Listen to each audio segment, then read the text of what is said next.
کی 22 تاریخ کو جانشین پیغمبر، خلیفہ راشد، صحابی رسول، سسر رسول، خلیفۃ الرسول، خلیفہ بلا فصل، امام امت محمدیہ، امام صحابہ،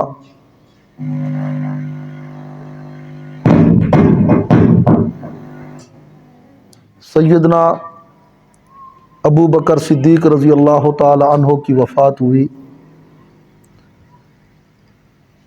اس نسبت سے جب بھی یہ مہینہ آتا ہے تو پوری دنیا میں بالعموم اور ہمارے وطن عزیز میں بالخصوص اس عظیم شخصیت کو خراج عقیدت پیش کی جاتی ہے اور ان پر عقیدت کے پھول نچھاور کیے جاتے ہیں۔ ہر خطیب و ادیب، ہر قلمکار اور رائٹر، ہر مبلغ اپنے اپنے انداز میں اپنی عقیدت کے پھول اس عظیم شخصیت پر نچھاور کرتا ہے۔ میں بھی آج اپنے اس خطبہ جمعہ میں اس مختصر سے وقت میں آپ ہی کی شخصیت کا تذکرہ کروں گا۔ میرے دوستو، جس نے بھی میرا کلمہ پڑھا کسی دلیل کو دیکھ کر، کسی نشانی اور علامت کو دیکھ کر، لیکن تنہا ابو بکر صدیق رضی اللہ تعالیٰ عنہ ہیں کہ جنہوں نے بغیر کسی دلیل اور معجزے کے میرا کلمہ پڑھا۔ ایک روایت میں آتا ہے کہ جس زمانے میں حضور صلی اللہ علیہ وسلم نے اعلان نبوت فرمایا تھا تو اس وقت حضرت ابو بکر صدیق تجارت کی غرض سے شام گئے ہوئے تھے۔ ایک رات سیدنا ابو بکر صدیق رضی اللہ تعالیٰ عنہ نے خواب دیکھا کہ آسمان کا چاند ان کی گود میں آ گیا ہے۔ صبح اٹھے تو اس خواب کی وجہ سے ان کو تشویش پیدا ہوئی کہ یہ کیسا خواب ہوگا۔ لوگوں سے پوچھا کہ یہاں کوئی خواب کی تعبیر بتانے والا ہے؟ تو لوگوں نے کہا ایک یمن کا بابا ہے، یہاں رہتا ہے، اس کی عمر 300 سال سے بھی اوپر ہے، اس کو شیخ یمنی کہتے ہیں، وہ عالم بھی ہے، پہلی کتابوں کا علوم بھی رکھتا ہے اور تعبیر کا علم بھی جانتا ہے۔ لوگ اس کے پاس جاتے ہیں اور اس سے اپنے خواب بتا کر ان سے تعبیر لیتے ہیں۔ تو حضرت ابو بکر صدیق رضی اللہ تعالیٰ عنہ ان کے پاس چلے گئے۔ دیکھا کہ ایک بابا بیٹھا ہوا ہے، بڑا ہی ضعیف ہے، بہت ہی کمزور اور ضعف اس کے اوپر ہے۔ تو آپ نے دیکھا کہ لوگوں کا ایک ہجوم ہے اور لوگ بڑی عقیدت کے ساتھ اس سے مل رہے ہیں۔ تو آپ نے بھی جا کر ان کو سلام کیا اور سلام کرنے کے بعد ان سے کہا کہ بابا جی میں نے ایک خواب دیکھا ہے، میں اس خواب کے بارے میں کچھ پوچھنا چاہتا ہوں۔ تو انہوں نے کہا کہ بتائیے آپ نے کیا خواب دیکھا ہے؟ تو آپ نے جب اپنا خواب بتلایا تو وہ بابا پریشان ہو گیا۔ اس نے فوراً کہا کہ آپ کا نام کیا ہے؟ آپ نے فرمایا میرا نام عبداللہ ہے، ابو بکر میری کنیت ہے۔ آپ کے والد کا نام ابو قحافہ ہے؟ آپ نے فرمایا ہاں، عثمان ابو قحافہ ہے۔ آپ مکے میں رہتے ہیں؟ جی مکے میں رہتے ہیں۔ تجارت کا پیشہ اختیار کیا ہوا ہے؟ جی تجارت کرتے ہیں۔ کپڑے کی تجارت کرتے ہیں؟ جی کپڑے کی تجارت کرتے ہیں۔ قبیلہ آپ کا بنو تیم ہے؟ آپ نے فرمایا ہاں میرا قبیلہ بنو تیم ہے۔ حضور صلی اللہ علیہ وسلم کے 8ویں دادے تھے، ان کا نام تھا مرہ۔ مرہ کے 2 بیٹے تھے، ایک کا نام تھا تیم اور ایک کا نام تھا کلاب۔ حضرت ابو بکر صدیق رضی اللہ عنہ تیم کی اولاد سے تھے اور رحمت للعالمین صلی اللہ علیہ وسلم کلاب کی اولاد سے تھے۔ تو 8ویں دادے میں حضور علیہ السلام کے ساتھ یہ شریک ہو جاتے ہیں، رشتہ دار بن جاتے ہیں۔ حضرت ابو بکر صدیق بھی قریشی تھے، حضور صلی اللہ علیہ وسلم بھی قریشی تھے۔ فرق اتنا تھا کہ آپ قریش کی شاخ بنو تیم سے تھے اور حضور علیہ السلام قریش کی شاخ بنو کلاب سے تھے، بنو ہاشم سے تھے۔ تو سیدنا ابو بکر صدیق رضی اللہ تعالیٰ عنہ نے جب یہ بتایا تو اس نے کہا کہ آپ اگر پیٹ سے کپڑا ہٹا دیں، محسوس نہ کریں تو میں کچھ دیکھنا چاہتا ہوں۔ تو آپ نے پیٹ سے کپڑا ہٹایا تو اس نے ناف کے اوپر دیکھا ایک بڑا سا تل تھا۔ پھر اس نے کہا آپ مجھے اپنی ذرا پیٹھ دکھائیں گے؟ آپ نے اس کے سامنے اپنی پیٹھ ظاہر کی، اس نے پیٹھ کو دیکھا تو پیٹھ کے اوپر بھی ایک تل کا نشان تھا۔ پھر اس نے کہا کہ اگر آپ اپنی تھوڑی سی ران کھول دیں میں ذرا دیکھنا چاہتا ہوں اس کو۔ تو آپ نے تھوڑا سا ران سے کپڑا ہٹایا، گھٹنے سے اوپر والے حصے کو تھوڑا سا ظاہر کیا تو اس نے دیکھا کہ وہاں بھی ایک علامت تھی۔ تو جب اس نے یہ دیکھا تو اس کے بدن پر کپ کپی طاری ہو گئی اور وہ رونے لگا اور بہت رویا۔ حضرت ابو بکر صدیق رضی اللہ تعالیٰ عنہ فرمانے لگے بابا جی خیر تو ہے، کیا بات ہے؟ آپ نے فرمایا میں نے پہلی آسمانی کتابوں میں پڑھا ہے کہ آخری زمانے میں جب دنیا بھر میں جہالت پیدا ہو جائے گی، ظلم و جبر کا دورہ ہوگا، فساد البر والبحر کا نمونہ طاری ہو جائے گا، تو پھر اللہ رب العالمین خاتم الانبیاء، امام الانبیاء، آخری پیغمبر حضرت محمد رسول اللہ صلی اللہ علیہ وسلم کو پیدا فرمائیں گے۔ آپ مکہ مکرمہ کی سرزمین پر پیدا ہوں گے جہاں اللہ کا گھر بیت اللہ بنا ہوا ہے، اور وہ بڑی شان والے نبی ہوں گے، بڑی عظمت والے پیغمبر ہوں گے، آخری نبی ہوں گے۔ ان کے بعد اللہ نبوت کا دروازہ بند کر دیں گے، ان کے بعد کسی نئے شخص کو اللہ نبوت عطا نہیں کریں گے۔ ان کا جو پہلا ساتھی بنے گا، جو ان پر پہلے ایمان لے آئے گا، اس کے بارے میں بھی کتابوں میں لکھا ہوا ہے کہ اس کا نام عبداللہ ہوگا، کنیت اس کی ابو بکر ہوگی، اس کے والد کا نام عثمان ابی قحافہ ہوگا، اور اس کا قبیلہ یہ ہوگا، اس کا شہر یہ ہوگا، اور اس کے یہ اس کی نشانیاں ہوں گی۔ تو میں نے اللہ جل جلالہ سے دعا مانگی اس وقت کہ اے اللہ پہلے تو اگر مجھے اس پیارے پیغمبر محمد الرسول اللہ کی زیارت نصیب ہو جائے تو پھر میرے لیے اس سے بڑی نعمت کوئی نہیں ہوگی۔ اے اللہ اگر یہ میرا نصیبہ نہ ہو تو اے اللہ محمد مصطفیٰ کے اس پہلے امتی کی مجھے ضرور زیارت کرانا، اس پہلے یار اور اس پہلے ساتھی کی مجھے ضرور زیارت کرانا۔ تو اللہ نے میری دعا شاید قبول فرما لی تھی۔ اے ابو بکر مجھے اللہ نے لمبی عمر بھی شاید اسی لیے دی تھی، اور یہاں یمن کے اندر میں اتنی صدیوں سے یہاں رہائش پذیر ہوں، شاید اللہ نے مجھے یہاں اسی لیے بٹھایا ہوا تھا کہ اللہ نے میری دعا قبول فرما لی، اور آج اللہ نے مجھے تیری زیارت عطا فرما دی۔ اور پھر کہا کہ اے ابو بکر تو اپنا کاروبار سمیٹ چلا جا۔ حضرت ابو بکر صدیق رضی اللہ تعالیٰ عنہ نے اپنا سامان وغیرہ ایک طرف کیا اور فوراً حضور صلی اللہ علیہ وسلم کے پاس تشریف لے گئے اور آپ علیہ الصلوۃ والسلام کو جا کر سلام عرض کیا اور عرض کی کہ یا رسول اللہ، یہ لوگ کہہ رہے ہیں کہ آپ اعلان نبوت فرما چکے ہیں اور آپ فرماتے ہیں میں اللہ کا نبی ہوں، کیا یہ بات صحیح ہے؟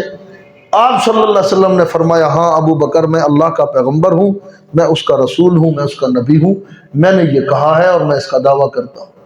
تو حضرت ابو بکر صدیق رضی اللہ تعالیٰ عنہ نے بغیر کسی حیل حجت کے، بغیر کسی دلیل اور معجزے کے فوراً عرض کی کہ یا رسول اللہ، پھر آپ مجھے کلمہ پڑھائیے، میں آپ کا کلمہ پڑھتا ہوں، میں آپ پر ایمان لاتا ہوں، آپ سچ کہتے ہیں، آپ واقعی اللہ کے نبی ہیں۔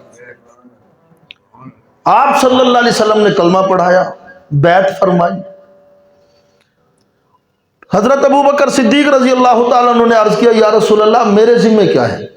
آپ صلی اللہ علیہ وسلم نے فرمایا میری نبوت کی دعوت، یہ اب تیرا کام ہے۔ حضرت صدیق اکبر رضی اللہ عنہ نے عرض کیا یا رسول اللہ، میں نے تو آپ کو مان لیا، آپ کا کلمہ پڑھ لیا، آپ پر ایمان لے آیا، یا رسول اللہ میں جب کسی کو جا کر دعوت دوں، آگے سے وہ مجھ سے کوئی نشانی، مجھ سے کوئی دلیل وہ طلب کرے تو میں اس کو کیا کہوں؟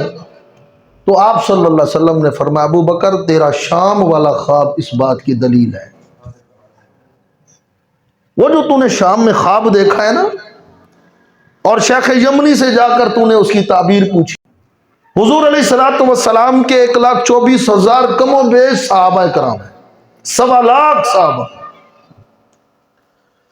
ان میں سب سے عظمت والے صحابی سیدنا ابو بکر صدیق رضی اللہ، بلکہ حدیث پاک میں آتا ہے افضل الناس بعد النبیین ابو بکر،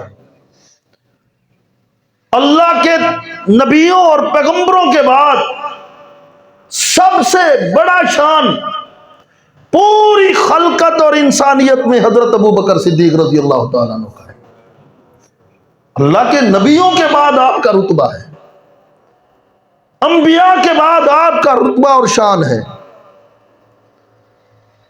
سیدنا ابو بکر صدیق رضی اللہ تعالیٰ عنہ امام صحابہ بھی ہیں، امام اہل بیت بھی ہیں، اور امت محمدیہ کے امام بھی ہیں، رہبر و رہنما بھی ہیں، اور حضور صلی اللہ علیہ وسلم کے بعد آپ علیہ السلام کی نہج پر آپ کی شریعت مطہرہ کے محافظ بھی ہیں، اور آپ صلی اللہ علیہ وسلم کے دین کو پھیلانے والے اور اس کو مضبوط کرنے والے بھی ہیں۔ سیدنا ابو بکر صدیق رضی اللہ تعالیٰ عنہ حضور علیہ الصلوۃ والسلام کے قریبی رشتہ دار ہیں، جیسے کہ میں نے عرض کیا کہ 8ویں دادے میں حضور کے ساتھ رشتہ دار ہو جاتے ہیں مرہ میں جا کر، اور پھر آپ علیہ الصلوۃ والسلام کے پڑوسی بھی ہیں، مکہ مکرمہ میں آپ کے ساتھ رہے اور بچپن کے ساتھ ہی رہے، بچپن، لڑکپن، جوانی، پھر اعلان نبوت کے موقع پر سب سے پہلے کلمہ انہوں نے پڑھا۔ ان لوگوں کا ایمان اتنا بلند تھا، ان کو پتا تھا کہ اصل ہمارا سرمایہ ہمیشہ ہمیشہ کے لیے جو بن رہا ہے اور جو محفوظ ہو رہا ہے وہ یہی ہے جو ہم نے راہ اللہ دے دیا ہے۔ جو یہیں رہ جائے گا وہ رشتہ داروں کا ہے، جو یہیں رہ جائے گا وہ دوسروں کا ہے، جو یہیں رہ جائے گا اس کا کل کو ہم نے حساب دینا ہے، اس کا حساب ہمیں دینا پڑے گا۔ لیکن جو ہم نے خدا کی راہ میں دے دیا، کل قیامت کے دن اللہ اس کا ہمیں اجر عطا فرمائے گا، یہ محفوظ ہو گیا، خدا کے بینک میں ہم نے ڈال دیا، اور یہ بڑھتا رہے گا، بڑھتا رہے گا۔ سیدنا ابو بکر صدیق رضی اللہ تعالیٰ عنہ حضور علیہ الصلوۃ والسلام سے رخصت ہوتے ہیں تو جا کر آپ مکے کے بڑے بڑے سرداروں کو ملتے ہیں، اپنے لیول کے آدمیوں کو ملتے ہیں، اور ان کو جا کر آپ دعوت دیتے ہیں۔ تو پہلے ہی دن 5 بڑے سرداروں کو اسلام کے حلقے میں آ کے شامل کرتے ہیں اور حضور علیہ السلام کا کلمہ پڑھاتے ہیں۔ ان میں ایک سیدنا عثمان غنی رضی اللہ تعالیٰ عنہ بھی تھے، مکے کے امیر کبیر گھرانے سے تعلق تھا اور سخی بھی تھے۔ جیسے حضرت ابو بکر رضی اللہ عنہ سخی تھے، ویسے حضرت عثمان غنی رضی اللہ عنہ بھی سخی، تو اسلام قبول کیا۔ پھر آپ علیہ الصلوۃ والسلام کے ساتھ ایسے جڑے کہ آپ کی وفات تک حضور علیہ الصلوۃ والسلام کے ساتھ جڑے رہے۔ سبحان اللہ۔ اور ہر موقع پر جہاں اللہ کے نبی صلی اللہ علیہ وسلم کو مال کی ضرورت پیش آئی تو سب سے پہلے انہوں نے مال پیش کیا۔ بے شک۔ حضور صلی اللہ علیہ وسلم کی حدیث ہے، آپ نے فرمایا کہ ہر بندے نے مجھ پر خرچ کیا، لیکن اے ابو بکر جتنا مجھے تیرے مال نے فائدہ دیا اتنی مجھے کسی کے مال نے فائدہ نہیں دیا، سب سے زیادہ تیری دولت نے مجھے فائدہ پہنچایا۔ سبحان اللہ۔ اللہ پاک ہمیں بھی حضرت صدیق اکبر رضی اللہ تعالیٰ عنہ کی طرح اسلام پر خرچ کرنے والا بنا، آمین۔ مکہ مکرمہ میں ساتھ رہے۔ سب سے پہلے حضور علیہ الصلوۃ والسلام کے بعد آپ کی اجازت سے حرم کے اندر انہوں نے اللہ کی توحید کو بلند کیا تو کافروں نے ان پر حملہ کر دیا، اتنی مارا حضرت ابو بکر صدیق کو کہ 3 دن 3 رات بے ہوش پڑے رہے۔ جب ہوش آیا تو اپنی اماں سے پوچھا کہ یہ بتاؤ حضور علیہ السلام تو خیریت سے ہیں، آپ کو تو کسی نے کوئی تکلیف نہیں پہنچائی؟ اماں نے کہا یہ دودھ پی لو، ہلدی ڈال کر دودھ پیش کی، کہا نہیں، جب تک رحمت للعالمین صلی اللہ علیہ وسلم کو نہیں دیکھوں گا اس وقت تک میں کوئی چیز نہیں کھاؤں گا۔ حضور علیہ السلام کے پاس دار ارقم میں آئے اور آپ کے قدموں سے لپٹ گئے اور روئے اور کہا یا رسول اللہ اب مجھے تسلی اور اطمینان ہے، آپ خیریت اور سلامتی سے ہیں، اس سے زیادہ ابو بکر کو اور کسی چیز کی خوشی نہیں ہے۔ حضرت ابو بکر صدیق رضی اللہ عنہ وہ صحابی ہیں کہ جن کو اللہ نے یہ بھی مقام دیا کہ ان کی 4 پشتیں صحابی بنی، 4 پشتیں، جو پھر اسلام کے لیے اپنے آپ کو پیش کرتا ہے، مال پیش کرتا ہے، پھر خدا اس کو دیتا بھی ہے۔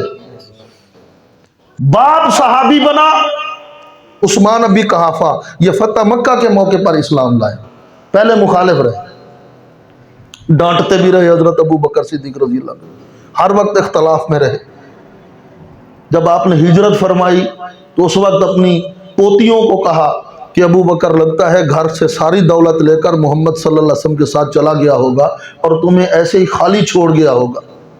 تو بی بی اسما کہتی ہیں میں نے چھوٹے چھوٹے کنکر اٹھائے اور اس کو ایک برتن میں ڈال کر اوپر ایک موٹا سا کپڑا ڈال دیا اور میرا دادا کیونکہ نابینا تھا اس کا ہاتھ پکڑ کر ان کنکروں پہ پھیرا، میں نے کہا نہیں دادا جی پریشان نہ ہو، ابا جی بہت ساری دولت ہمارے لیے چھوڑ کے گئے ہیں۔ سبحان اللہ۔ یہ جذبہ بھی پھر اللہ نے ان کی اولاد کا بنایا۔ یہی حضرت ابو قحافہ عثمان مکہ کے فتح مکہ کے موقع پر اسلام لائے، باپ نبی بنا، باپ صحابی بنا، باپ صحابی بنا، خود صحابی بنے، پھر آپ کا بیٹا صحابی بنا، پھر آپ کا پوتا بھی صحابی بنا۔ اللہ نے یہ مرتبے ان کو عطا فرمائے۔ اور یہی ابو بکر صدیق رضی اللہ تعالیٰ عنہ ہیں پھر جنہوں نے ہجرت والی رات حضور صلی اللہ علیہ وسلم کے ساتھ ہجرت کی۔ تمام صحابہ حضور علیہ السلام کے حکم پر ہجرت فرما گئے، لیکن جب حضرت ابو بکر صدیق رضی اللہ تعالیٰ عنہ کی باری آئی تو آپ صلی اللہ علیہ وسلم نے فرمایا ابو بکر ٹھہر جا، میں تجھے جب حکم دوں گا اس وقت ہجرت کرنا۔ حضرت ابو بکر صدیق رضی اللہ عنہ کہتے ہیں میں نے 2 بہترین قسم کی سواریاں تیار کی، 3 مہینے ان کو میں ببول کے پتے کھلاتا رہا، خوب ان کو طاقتور غذائیں دیتا رہا کہ جب ہجرت کا موقع آئے گا تو میں ایک سواری حضور کو پیش کروں گا۔ پھر ہجرت والی رات اللہ کے نبی صلی اللہ علیہ وسلم ان کے گھر گئے اور فرمایا کہ اللہ کا حکم آ چکا ہے، اب چلیں اللہ کی راہ میں ہجرت کرتے ہیں، مکے کو ہم نے چھوڑنا ہے۔ حضرت ابو بکر صدیق رضی اللہ عنہ وہ دونوں سواریاں لے کر آئے اور آ کر کہا یا رسول اللہ یہ دونوں سواریاں میری طرف سے حاضر ہیں، جس کو پسند فرمائے قبول کر لیں۔ آپ علیہ السلام نے فرمایا ابو بکر اللہ تیرا دیا قبول فرمائے، لیکن یہ خدا کی راہ میں ہجرت یہ ایک فرض ہے، فریضہ ہے، اور میں چاہتا یہ ہوں میں محمد کے یہ فرض اور فریضہ میں اپنے مال سے ادا کروں، اس کو پورا کروں، میں ان میں جو بھی سواری لوں گا میں اس کے پیسے تمہیں دوں گا۔ حضرت ابو بکر صدیق رضی اللہ عنہ نے عرض کی یا رسول اللہ جیسے آپ کی خوشی ہو، آپ نے بھی جو پیسے دینے ہیں وہ میں نے خدا کی راہ میں ہی خرچ کرنے ہیں۔ آپ صلی اللہ علیہ وسلم نے پیسے دے دی اور سواری لے لی۔ پھر ہجرت والی رات یہ آپ کے ساتھی رہے۔ ثانی اثنین اذ ہما فی الغار لا تحزن ان اللہ معنا، اللہ کے نبی نے ان کو اپنا ساتھی بنایا، اور جب غار ثور کے دہانے پہنچے تو راستے میں پڑی ہوئی کنکریوں کو دیکھ کر حضرت ابو بکر صدیق کے دل میں خیال آیا، راستے میں چلتے ہوئے بھی حضور کی حفاظت کے لیے کبھی آگے آتے تھے کبھی پیچھے آتے تھے، کبھی حضور کے دائیں ہوتے کبھی حضور کے بائیں ہوتے۔ توجہ کرنا، پوچھا ہے ابو بکر یہ کیوں کر رہے ہو؟ کہا یا رسول اللہ اگر کوئی دشمن طاق میں ہو اور وہ آپ پر کوئی تیر پھینکے تو میں یہ چاہتا ہوں اگر دائیں طرف سے تیر آئے تو پہلے ابو بکر کو لگے، بائیں طرف سے اگر کوئی حملہ کرے تو ابو بکر پہ ہو، آپ محفوظ رہے، آگے اور پیچھے سے اگر کوئی حملہ کرے تو ابو بکر سامنے آ جائے، آپ محفوظ رہ جائیں۔ پھر اللہ آپ کو لے جائے اور وہ غار دکھائے، کتنی اونچا پہاڑ ہے غار ثور۔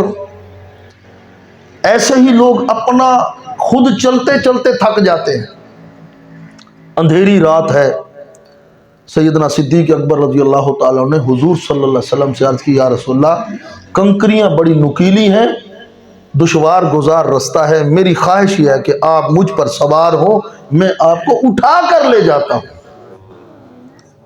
پھر حضور صلی اللہ علیہ وسلم کو اٹھا کر غار ثور میں لے گئے، غار کے منہ پہ کھڑا کر کے کہا یا رسول اللہ آپ یہاں ٹھہریے، پہلے میں اندر جاتا ہوں، اگر کوئی موذی چیز ہوگی تو مجھے تکلیف ہو، آپ محفوظ ہو جائیں۔ کیا عشق تھا، کیا محبت تھی۔ آپ اندر گئے، غار کو صاف کیا، کچھ سوراخ دیکھے، اپنی چادر پھاڑ کر ان سوراخوں کو بند کیا، ایک سوراخ رہ گیا اس میں اپنی ایڑی ڈال کر بیٹھ گئے اور عرض کی یا رسول اللہ اندر تشریف لے آئیے۔ حضور صلی اللہ علیہ وسلم اندر تشریف لے گئے، آپ علیہ السلام نے اپنا سر حضرت ابو بکر صدیق کی گود میں رکھ کر آرام فرما ہو گئے۔ سبحان اللہ۔ تھوڑی دیر ہوئی، کتابوں میں آتا ہے کہ ایک سانپ نے آ کر حضرت صدیق اکبر پہ ڈسنا شروع کر دیا آپ کی ایڑی پر، لیکن آپ اس کی تکلیف سہتے رہے، اپنے آپ کو جنبش نہیں دی، حرکت نہیں دی، کہیں آقا کا آرام خراب نہ ہو، آقا کی راحت میں فرق نہ آئے۔ سبحان اللہ۔ ابو بکر خیر ہے، رو رہے ہو؟ کہا یا رسول اللہ کسی چیز نے مجھے تکلیف دی ہے، اس سوراخ میں کسی چیز نے مجھے ڈسا ہے۔ آپ نے فرمایا ایڑی ذرا ادھر لے آؤ، حضرت صدیق اکبر نے ایڑی ادھر کی، آپ نے اپنی لاب مبارک حضرت ابو بکر کی ایڑی پر لگایا، اللہ نے فوراً شفا عطا فرمایا۔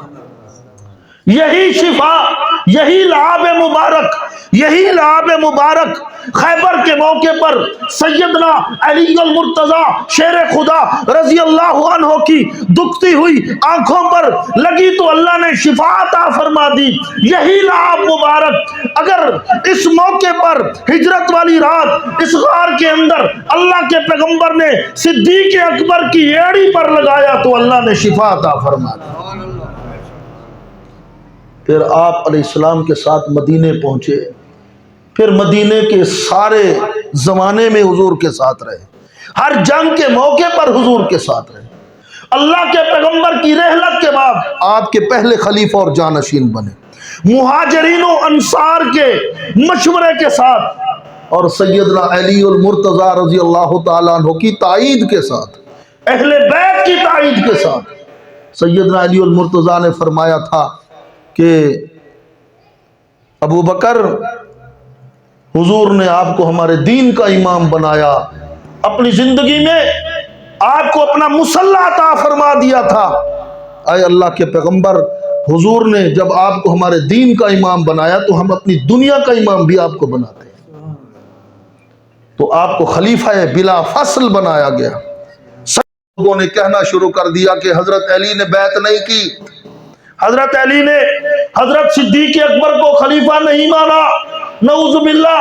ان کا تو اختلاف ہے، حضرت علی المرتضی رضی اللہ عنہ حضرت ابو بکر صدیق کو خلیفہ بلا فاصل نہیں مانتے۔